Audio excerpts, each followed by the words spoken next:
I started my first business at 14, paid off every debt my parents dumped on me, and bought a house outright before I was old enough to vote. Then my parents sued me for stealing the future my brother deserved and tried to tear down everything I'd built. I didn't just fight back. I made sure they'd never forget it. Hey Reddit, longtime lurker finally stepping into the spotlight. I grew up with parents who acted like simply giving birth to me meant I owed them my life. But trust me, it was a whole lot messier than that. Grab your snacks because this is one hell of a disaster. I'm Vincent, 30, male. Growing up in Fairmont, Ohio was about as thrilling as staring at a blank wall. The entire town revolved around manufacturing plants that had been dying since the 80s. By the time I reached high school, half the factories were abandoned and the rest were limping along. My dad worked maintenance at one of the few surviving plants, trudging home every day covered in grease and complaining that overtime had dried up. My mom worked the register at a grocery store for the discount more than the paycheck. Money was always a problem. Bills piled up on the kitchen counter like some kind of depressing art installation. Past due notices got mixed with pizza coupons. The cable went out every couple months until one of them remembered to pay. And then there was Adrian, my older brother by 2 years, the golden boy, JV football star, charmer of parents and teachers alike.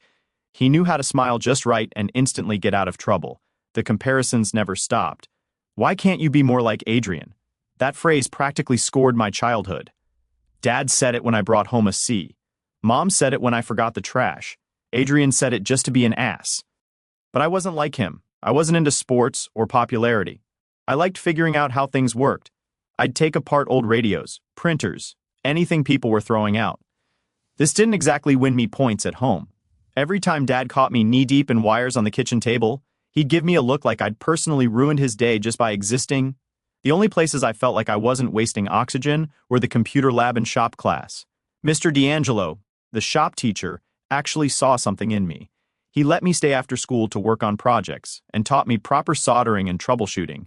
And then there was Felix, my cousin, my one ally in the entire family. He worked at his dad's auto shop and had a way of breaking tension with a single joke. He kept me sane. Everything changed one random Thursday on my walk home. Our neighbor, Mr. Kowalski, was dragging junk to the curb, and sitting there was an old point-of-sale system from his hardware store. The thing was ancient, early 2000s maybe, but still salvageable. I asked if I could take it. He laughed and said the repair guy wanted $300 to fix it. Cheaper to just get a new one. Told me I could have it as long as I hauled it away. That junked POS system became my universe for the next month. Every day after school, I disappeared into our basement, studying technical manuals, watching YouTube tutorials, and tinkering until my eyes burned. Mrs. Peppers, the neighborhood gossip queen, would poke her head in to see what I was doing. She was nosy, but her nosiness worked in my favor. She started bringing me snacks and telling me about all the neighbors with broken electronics. I finally got the system running, smoothly typing test transactions and watching them process. It felt like magic. Mr. Kowalski saw it when he came over to borrow Dad's ladder. He ended up mentioning it to the guy who owned the auto parts store on Main Street. Next thing I knew, some guy named Rick was knocking on our door offering me $50 to fix his shop's POS system that kept freezing. I had it repaired in 2 hours, a corrupted database that just needed rebuilding. Rick watched the whole process, genuinely curious, asking me questions. When I finished, he paid me $75 instead of $50. You actually explained it in a way I understood. That's worth something. Word spread. Small towns operate on gossip and reputation, and mine grew fast. Within a month, a contractor supply shop wanted me to set up an inventory system. Then, a garage asked for help modernizing their parts tracking.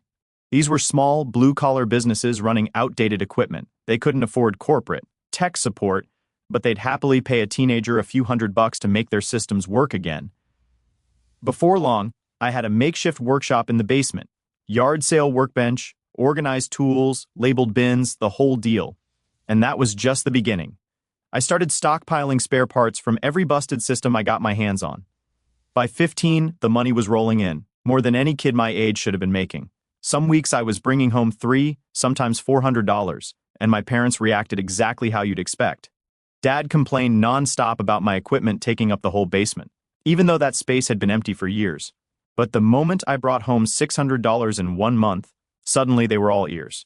Mom snatched half, saying I needed to contribute to the household and start pulling my weight. I was 15, still in school, still a kid, but arguing was pointless. So I started keeping 2 sets of books. They could skim from the numbers I showed them. The real money went into a lockbox hidden behind the water heater. Meanwhile, Adrian? He got a brand new laptop because he needed it for school. He got gas money anytime he snapped his fingers. Football gear? Paid for without a second thought. My business? According to Dad, it was just a cute little phase I'd grow out of. But the work kept growing. Auto parts stores, hardware shops, contractor supply places, all of them had the same outdated systems and the same headaches. I started building custom solutions, basic POS setups with inventory tracking that actually worked and didn't cost an arm and a leg. By 16, I was making more than Mom did at her part-time job. I even hired Felix to help with installations. He was great with customers and good with tools, so we split jobs 70/30. He was thrilled for the extra cash, and I finally felt like I was building something real. Then I made a stupid mistake. I brought home a bigger check than usual, $900 from setting up a full system for a plumbing supply company. I showed it to my parents at dinner, maybe looking for some acknowledgement, maybe just being naive. Dad's eyes damn near popped out of his head. The very next day, he sat me down with his serious dad voice and told me that since I was making real money now, I needed to start paying rent. $400. For a bedroom in a house they already owned. In their minds, I owed them for simply existing there. And that became the routine. The more I made, the more they siphoned. Rent turned into household contributions, which turned into, we need this, you can cover it. Adrian needed books for college prep, Vincent pays. His car needed new tires, Vincent pays. There were always two sets of rules in that house, Adrian's, where everything was handed to him, and mine, where everything was taken away. The wake-up punch to the gut came right after my 17th birthday. A credit card statement showed up in the mail, my name, an account I'd never opened, then another, and another, 3 cards all maxed out, $28,000 of debt tied to my identity. I sat on my bed staring at the numbers, doing the math on how many lifetimes it would take to pay off making minimum wage. My stomach dropped. I stormed into the living room and threw the statements on the coffee table. Mom didn't even bother pretending she had nothing to do with it. She just shrugged and said Adrian needed a car for college and the roof needed repairs. Said my business gave the family good credit, so they used it. You stole my identity. Dad didn't even look away from the TV. Don't be dramatic, it's family money. You've been freeloading here for years. Consider it your contribution to your brother's future.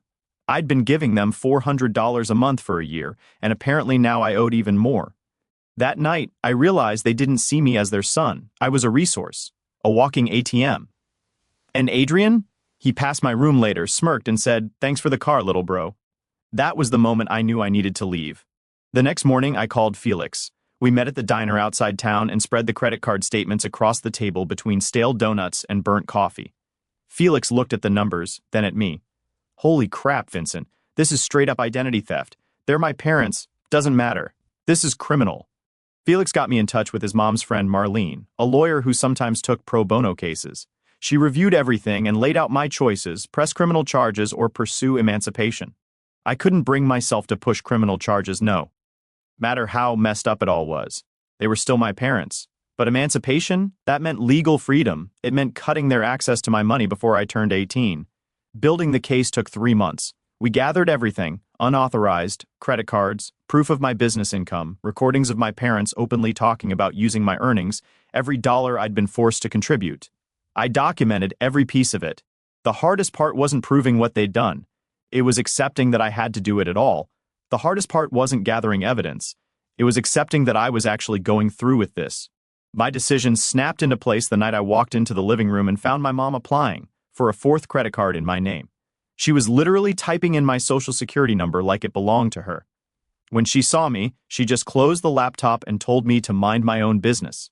The day the court papers were served, our house erupted. Dad's face went beet red as he started screaming about betrayal and how ungrateful I was after everything they'd sacrificed. Adrian stood there shaking his head like I'd personally ruined his life. "How could you do this to us?"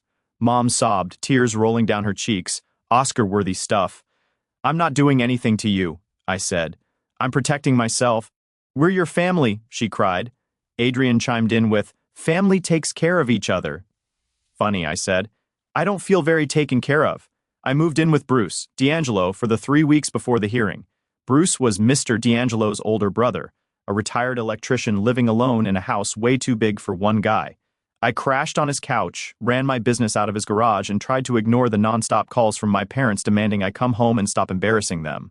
They tried everything, called my clients, showed up at Bruce's hoe, accusing me of stealing from them, even got the family priest to call and lecture me about honoring my parents. The hearing was brutal. Mom put on a flawless performance as the devastated parent. She cried about her difficult son who didn't understand money and claimed they'd only handled my finances to help me. But the judge combed through everything: the unauthorized credit cards, the recordings, the bank statements, my financial logs. And when she gave her ruling, she didn't sugarcoat it. She said the court clearly saw financial exploitation that made continued cohabitation impossible. Petition granted. At 17, I was legally an adult. Bruce helped me find a place to live. A converted garage apartment behind an old warehouse. I filed paperwork to make Valentini Systems official, opened bank accounts my parents couldn't touch, and reality hit hard. Once rent and business expenses were paid, almost every dollar I made went toward minimum payments on that mountain of debt. I built a spreadsheet tracking everything. My projection to pay it off? 6 years. 6 years fixing someone else's financial disaster. My family cut me off entirely. Adrian blocked me. My parents pretended I didn't exist. That first Thanksgiving, I ate gas station fried chicken alone and worked on a POS system for a hardware store in the next town. Mrs. Peppers showed up with a plate of food, though. She'd somehow figured out where I moved and brought my mail that kept getting delivered to my old address. Felix came by most weekends, bringing snacks and updates about family drama I wasn't invited to anymore. He never pushed me to reconcile, he just kept showing up. That mattered. 8 months after emancipation, the owner of a medium-sized auto parts chain approached me about upgrading all 5 of their stores. Each location ran a different ancient setup, none of them able to sync. NTED unified inventory tracking and a modern POS system. It was way bigger than anything I'd handled. But I didn't tell him that. I quoted a price, gave a timeline, then spent 3 straight weeks learning everything I could about networked databases and multi-site systems. Felix handled the physical installs while I built the software. We worked nights and weekends running tests until everything ran perfectly. When that system went live and actually worked, it hit me. I'd been thinking way too small. These blue-collar shops didn't need patch jobs. They needed systems built for the way they worked. So I pivoted. No more random repairs. I focused on rugged POS and inventory systems built specifically for small industrial and retail operations. Word spread. By the time I turned 18, I had more work than I could manage alone. I hired 2 community college guys who actually knew their stuff. Moved from my tiny garage apartment to a real shop space rented from the same warehouse owner. One of the new hires, Mason, had worked retail and pointed out issues I'd never considered. Quick key setups, shift reports that didn't suck, better interface layouts. His ideas made the system stronger. A local business journal ran a small piece about companies using custom tech, mentioned my work. That brought clients from nearby towns. Then I got invited to speak at a small business expo about affordable tech solutions for mom-and-pop shops. After my presentation, some corporate rep approached me with an acquisition offer. Buy me out completely and turn my systems into a packaged product. The offer was tempting. It would have wiped out my debt instantly. I thought about it for maybe 10 minutes before I said no. This business wasn't just work anymore. It was proof that everyone who underestimated me, dismissed me, or used me was wrong. Around 19, I got into woodworking, building things that weren't electronic helped clear my mind. I started with a workbench, then a coffee table, then little pieces for friends.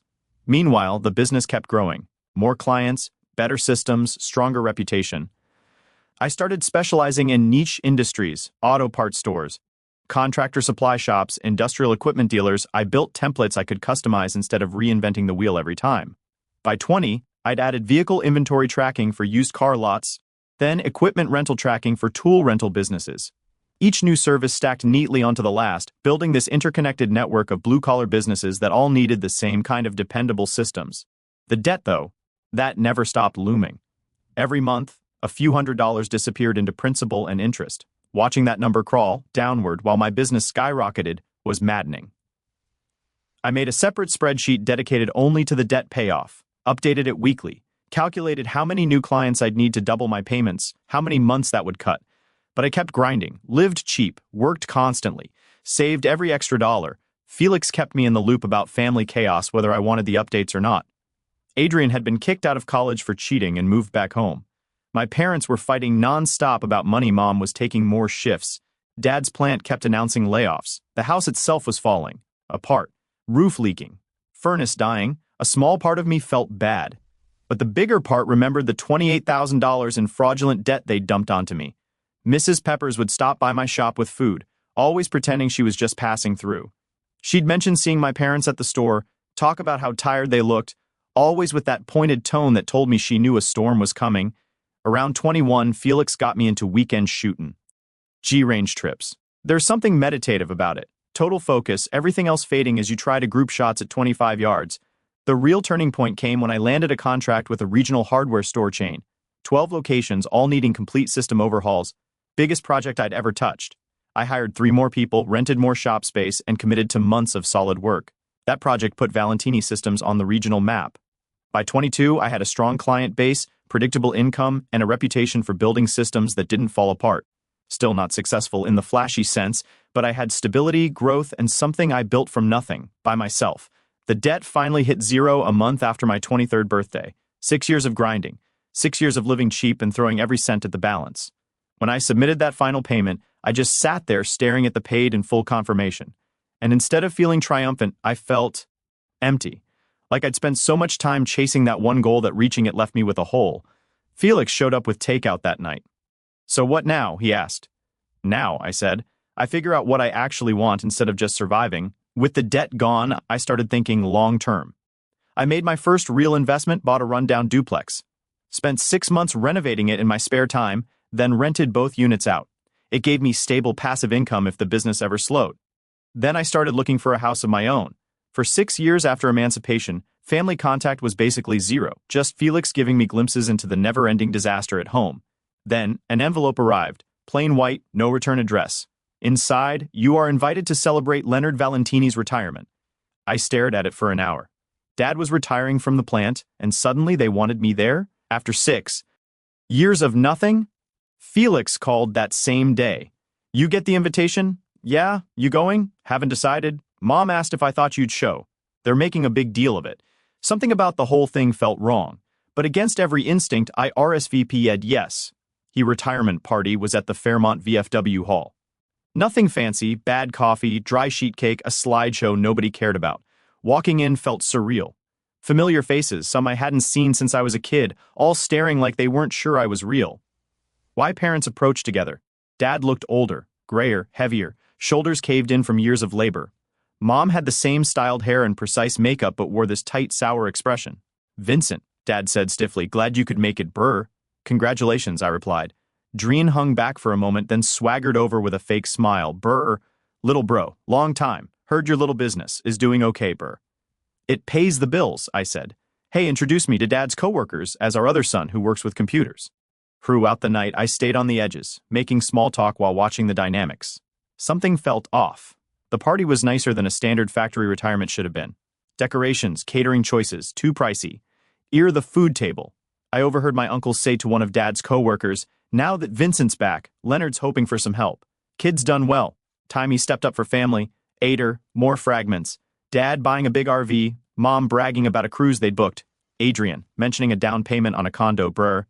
Tea didn't add up, brr. Then Mrs. Peppers was there. She shuffled over with a sad-looking plate of hors d'oeuvres, brr. Interesting party, she said. A lot of expensive choices. For someone retiring from a factory, brr. I noticed, your parents have been telling everyone you're doing very well. The way emphasized very was a warning. Driving home, that uneasy feeling grew. The sudden invitation, the showy party, everyone referencing my success, it all felt coordinated. 4 weeks later, while Dad was supposedly enjoying his retirement, a courier delivered a packet to my shop. Legal complaint, Leonard Valentini, Marlene Valentini, and Adrian Valentini as plaintiffs. Me as the defendant. They were suing me for compensation, claiming my success was built on and lost opportunities. Adrian's affidavit claimed I'd stolen business chances he believed were meant for him, that our parents had poured resources into me while he supposedly got nothing, that I owed them compensation for all the years they housed and supported me. Reading those pages of fabricated nonsense, the retirement party snapped into focus. It wasn't nostalgia, it was groundwork, a staged reunion, a chance to gather details about my income and paint a picture of reconciliation before they launched their attack. I sent everything to my business attorney, Julian, the moment I finished the last page. After reviewing it, he called. "This reads like fan fiction," he said. "They're alleging they provided essential early support for building your company. They stole from me," I reminded him. They opened credit cards in my name and dumped debt on me. I know. All of that is documented from your emancipation. Their claims won't hold, but family lawsuits can spiral fast. We'll treat it seriously. Within 3 days, we built a full legal team. Julian led it, and he brought in Marlene, the same attorney who'd gotten me emancipated.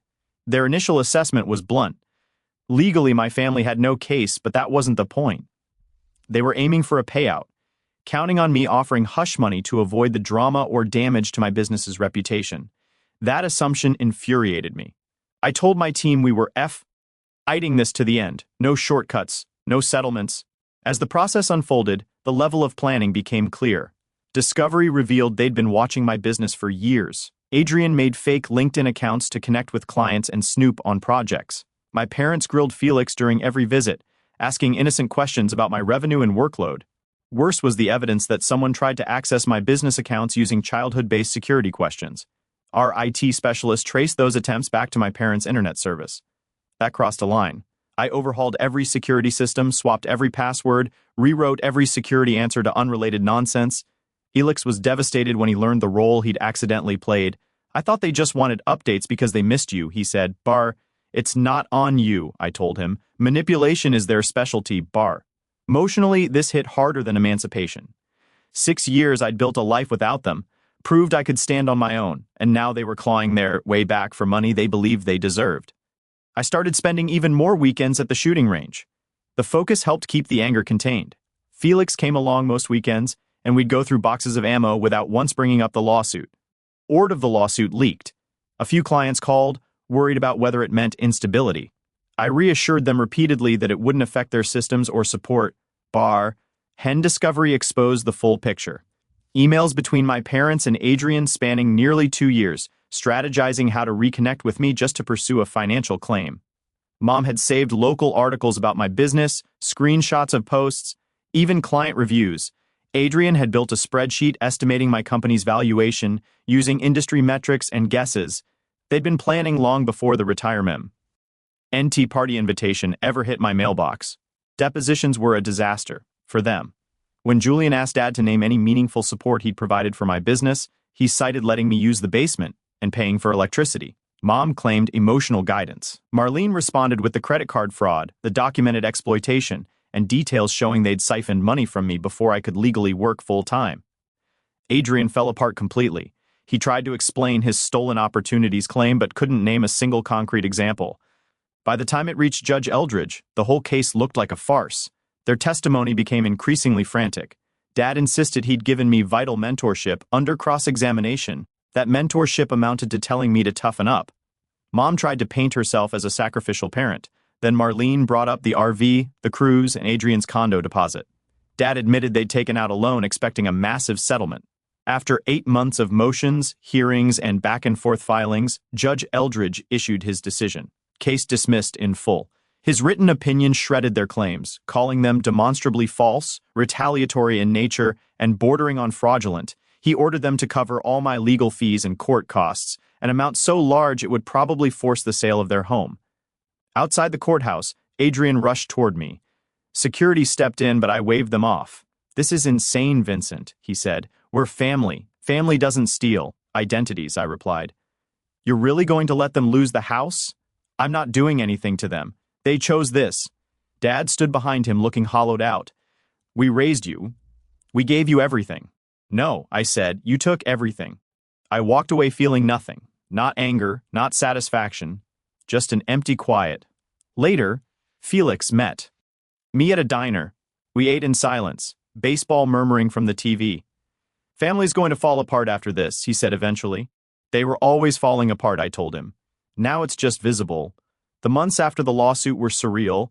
I'd won completely, legally, financially, publicly, but I was still wrestling with leftover anger and this dull, hollow sense of something missing. So I buried myself in work, took bigger contracts, pushed into new regions, started offering maintenance plans, and built my crew up to 6 people who were sharp and reliable. Bought a project truck too, a 1985 Ford F-150 that barely made it home. Spent nights and weekends in my garage tearing it down and rebuilding it piece by piece. There's a weird kind of therapy in reviving a dead engine. Mrs. Peppers still checked in periodically, dropping off food and asking how the rebuild was going. She never brought up the lawsuit or my family unless I did. Just stayed steady, supportive, no drama. Vanlantini Systems kept expanding. Calls started coming from towns farther out. Then one day, a company from a neighboring state hired us after hearing about our systems. Things were rolling. Then came the night. Everything almost blew up. It was 11 p.m. on a Thursday when the regional hardware chain, the 12-store contract that practically put my company on the map, called in a panic. Every system down, inventory frozen, registers locked, a busy weekend on the horizon. Get here now, the district manager said. No greeting, no explanation, just panic. I grabbed my emergency kit, woke Felix and one of my devs, and met them at the main location an hour later. The store was chaos. Customers waiting around, employees frustrated, terminals throwing error screens I'd never seen. I knew the stakes. If this client lost faith, every business owner within 50 miles would hear about it, and with the lawsuit still fresh in people's minds, I couldn't afford that. We pulled an all-nighter, debugging, swapping parts, restoring old backups. Around 4 in the morning, we found the culprit. A massive power surge from a storm 2 nights earlier had cooked the main server. They'd ignored my recommendation to upgrade surge protection months back. Didn't matter. Their emergency was my emergency. We rebuilt the entire database, verified every SKU against actual stock counts. Felix ran between the locations verifying terminals. Mason called in sick workers to help recount inventory. By 7 a.m., everything was live again. The store opened on time. The district manager shook my hand and said, "You saved our weekend." And as I drove home at sunrise, it hit me. This wasn't luck or pretending anymore. I knew what I was doing. I was running a real operation. The kid in the basement didn't exist anymore. Around 25, I started seriously looking for a home. I wanted something that felt like mine instead of another temporary rental. Found a small 1960s house on 2 acres outside town. Needed work but had potential. And I had enough saved to buy it outright. No mortgage, just a check. Spent 8 months renovating it. Felix helped with the heavy lifting. We spent Saturdays hanging drywall and building cabinets. When it was done, I threw a small get-together. Just my team, Felix, some shooting range friends. Mrs. Peppers brought enough food for an army. Standing on the back porch that night, I felt something I hadn't felt since I was a kid. Peace. Maybe contentment. Or just the absence of pressure. 2 years after the lawsuit, Adrian emailed me. His marriage had crashed. The condo was foreclosed. He was living with our parents again, who'd sold their house and moved into a tiny apartment. He didn't outright ask for money, but the subtext was clear. Said he wanted to reconnect, apologize, sort things out. I ignored it. Felix kept me updated anyway. Dad's retirement savings were gone. Mom was working 2 jobs. Adrian bounced from one position to another, always getting fired for attitude issues. I listened, but that was it. Their lives were no longer my burden. Around then, I started dating. Met Karina in a woodworking class. She was an engineer, smart, steady, practical. We clicked, took things slow. Eventually, she moved in, filling the garage with her own tools and turning the house into an actual home instead of a workspace with a bed in it. Mrs. Peppers adored her. By 26, the business hit a milestone, 100 active client accounts across 3 states. I hired more staff, expanded the shop, and launched training programs for businesses so they could handle basic maintenance themselves. Things with Karina deepened naturally. She blended into my life seamlessly. By 27, I didn't have to be in the trenches every day. I focused on planning and expansions while my team handled the daily grind. Life became steady. Work during the week, projects on weekends, occasional trips with Karina, quiet nights at home. Vanlantini Systems passed 150 active clients. The house was paid off, the truck ran beautifully, everything was stable. Mrs. Peppers mentioned seeing my mom at the grocery store sometimes. Said she looked worn out, older. I didn't feel anything. They'd chosen their path. By 28, things were good. Really good. Business thriving, home solid, relationship strong. Everything I'd built was working. Then one Tuesday morning, Felix called earlier than usual. "You need to hear this," he said. And everything shifted. Adrian had taken a job at Computra Solutions. Of all places, my biggest competitor. They offered the same services I did, only with inflated pricing and a habit of selling clients features they didn't actually need. Felix pulled me aside one afternoon. "He's been calling your clients, offering migration packages to move their systems to Computra, and he's using information he got from the lawsuit. Your client lists, your project notes, all of it." I just sat there stunned. That information was supposed to be sealed, but apparently he'd kept copies before the court sealed everything. And now he was weaponizing my own business details to bleed me dry. I called Julian immediately. He checked into the legal side and came back with the worst answer. Unethical? Definitely. Illegal? Not technically. He possessed the documents before they were sealed. In other words, There wasn't much we could do, except issue cease and desist letters he'd just brush off as normal marketing. Within 2 weeks, 3 clients reached out. They'd gotten calls from Computra. Adrian was telling them Van Lentini Systems was financially unstable and planning to sell soon. Complete lies, but believable if you didn't know the real story. So I went on the offensive. I visited every single client personally, face-to-face, shaking hands, showing the new features myself. Felix came with me to installations. For 2 weeks, we went shop to shop, offering extended warranties for free and walking clients through updates. Most appreciated that I showed up in person. A few even said Adrian's pitch had felt desperate, which made them doubt him. But he wasn't done. He started spreading rumors that my company was under investigation for fraud. Total fiction, but toxic if it got traction. Mrs. Peppers heard it at her church and called me immediately. She was furious on my behalf. But ironically, the lie blew up in Adrian's face. Rick, the owner of a regional auto parts chain and one of my bigger accounts, heard the rumor and checked with the Triple B and the state board. When he found nothing, he called me. I told him the truth. The family drama, the lawsuit, the attempts to sabotage my work. Long pause. Your own brother is trying to tank your business? That's low. I'll spread the word. A week later, the business community had Adrian's number.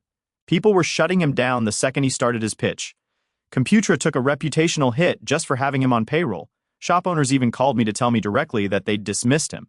His scheme backfired spectacularly. Clients who'd been lukewarm became fiercely loyal. New clients reached out because they'd heard how professionally I'd handled everything. 6 weeks in, Computra fired Adrian. And then came the real payoff. 3 months later, a regional manager for one of the largest equipment rental companies in the Midwest reached out. They'd heard about us, from other business owners no less. Your reputation impressed us, he said during the first meeting. He wanted to discuss a contract covering 43 locations. It was the biggest opportunity I'd ever had. After 2 weeks of negotiation, we landed a 3-year contract with options for renewal. It would double the size of my business. I signed the papers on a Friday afternoon, then sat in my office staring at the document, trying to comprehend the moment. 2 weeks later, disaster. An email from the state licensing board. Someone had filed a formal complaint claiming my installations were unsafe and my business misled clients. Anonymous, of course. My stomach hit the floor. Julian and I dug into the report. It referenced jobs from 3 years back, details about how I ran things in my parents' basement, information only someone inside the family would know. This is coming from your family, Julian said quietly. Of course it was. We put together a detailed response with proof that every installation passed code, plus testimonials and safety records. The board investiga. Ted for 2 weeks. In the end, they tossed the complaint as baseless. Nothing backed it up except the word of an anonymous source clearly holding a grudge. Even after everything, they were still trying to grab at my life from the sidelines, still trying to ruin me, still failing. The business community rallied behind me, confirming something I'd already learned. Reputation comes from your work, not from the lies people tell about you. Growth exploded after that. Within 3 months, I hired more staff, expanded operations, and bought the building we'd been renting. Felix officially became a partner with a 20% stake. He'd earned it 100 times over. We signed the paperwork in a tiny coffee shop. This is really happening, he said. Yeah, I told him. Because you stuck with me. You would have made it anyway, he said. Just would have taken longer. By 29, we had over 200 active clients across 5 states. My basement startup had turned into something real, valued around $500,000 with steady upward growth.